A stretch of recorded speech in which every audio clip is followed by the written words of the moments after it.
Yes. Yeah. I want to tell you something I've never fully said out loud before. When I walked into that shelter, I wasn't planning to adopt. I was just looking. That's what everyone says, I know, but I genuinely meant it. I had a small apartment, a demanding job, and absolutely zero experience with cats. I had no business being there.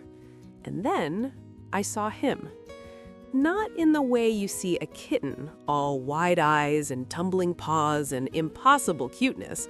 No, he was just sitting there in the back of his kennel, watching me with this half-lidded expression that said very clearly that he had seen people like me before. People who walk in, look around, and leave without him. He wasn't begging, he wasn't performing, he was just waiting.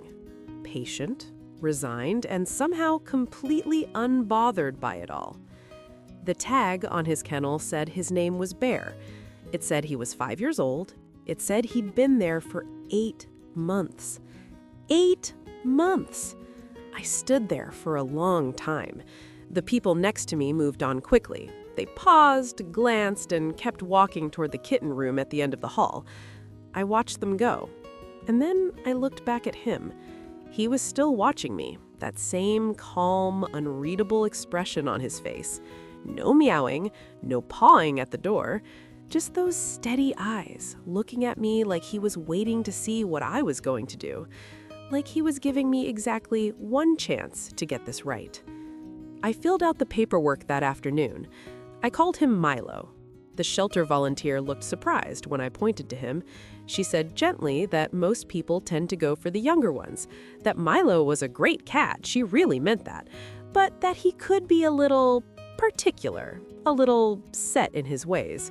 She said it the way people say things when they're trying to be kind and honest at the same time. I said that was fine. I had no idea what I was getting into. The first night, Milo sat in the middle of my living room and stared at the wall for 45 minutes. Not the window, not me, the wall. I sat on the couch and watched him, wondering if I had made a terrible mistake or witnessed the beginning of something I didn't have words for yet.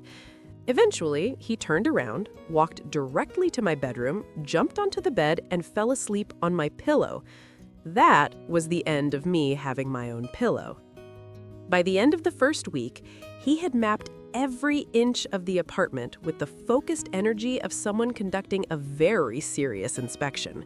He approved of the couch, he approved of the bathroom counter, specifically the sink, which he claimed as his personal napping station with zero explanation and zero apology. He did not approve of the kitchen chair nearest the window, which he knocked over once and never acknowledged again. He had opinions, strong ones, about everything, and I was absolutely charmed. Here's the thing nobody tells you about adopting an older cat. You don't train them. They don't mold to your life the way a kitten might. They arrive already fully formed, with habits and preferences and a whole personality that existed long before you showed up. Milo didn't need to figure out who he was. He already knew. And what he decided, fairly quickly, was that I was acceptable. High praise, I would later learn. The first time he climbed into my lap, I was sitting cross-legged on the couch watching something on my laptop. He didn't ask, he didn't hesitate, he just stepped up, turned around twice, and dropped his full weight onto my legs like he'd been doing it for years. He was heavier than he looked. I didn't move for an hour. I remember thinking, okay, so this is how it's going to be. It was exactly how it was going to be. Milo became my shadow, not in a clingy way, in a Milo way. He wasn't needy, he just preferred to be in whatever room I was in, usually at a slight distance, like a very fluffy and judgmental supervisor. If I moved to the kitchen, he moved to the kitchen. If I went to the bedroom, he appeared in the doorway within minutes, looked at me, and then settled somewhere nearby with the air of someone who had definitely not followed me and was simply also here by coincidence. I started filming him because I couldn't help it.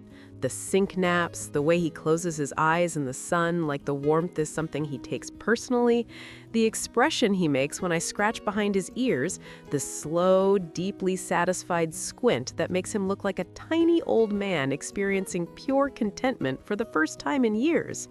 The way he drapes himself across my arms when I'm trying to do literally anything else, completely unbothered by the inconvenience he is causing, because in his mind, he is never an inconvenience. He is the main event, every single time. And somehow, without ever trying, he became the main event for thousands of strangers online, too. People lost their minds over him. I understood completely. Some mornings, I watch him sleep in the sink, curled up perfectly like the basin was designed specifically for him, and I think about how close I came to walking past, how I almost talked myself out of it in the parking lot, how I sat in my car for 10 minutes before going in, convincing myself I was just going to look, how I stood in front of his kennel and felt something I couldn't name yet, something quiet and certain, like recognition, like my life had been quietly waiting for this particular cat to show up in it. I think about the version of me that drove home alone that day. I'm really glad she didn't exist. But it was a comment someone left on one of my videos that stopped me cold. They said, "Imagine how many cats like him are still in shelters right now, still waiting, still being passed over for being too old, too quiet, too ordinary." I thought about that for days. Because here is what I know about Milo that no one would have guessed from his kennel card. He is the funniest creature I have ever shared a space with. He is stubborn and warm and deeply, genuinely weird in ways that make me laugh every single day. He sleeps in my sink, he follows me from room to room while pretending he isn't. He puts his paw on my hand when I'm typing, like he's reminding me that he is still here, still present, still very much in charge of this household. He wasn't a project. He wasn't a sad story waiting for a happy ending.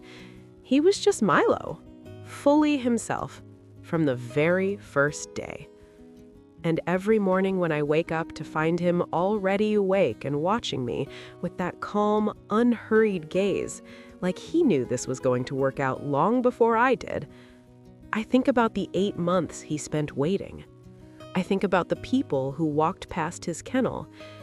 And I think about a question I can't quite shake, no matter how much time passes. How many people walked past the cat that was supposed to be theirs and never even knew it?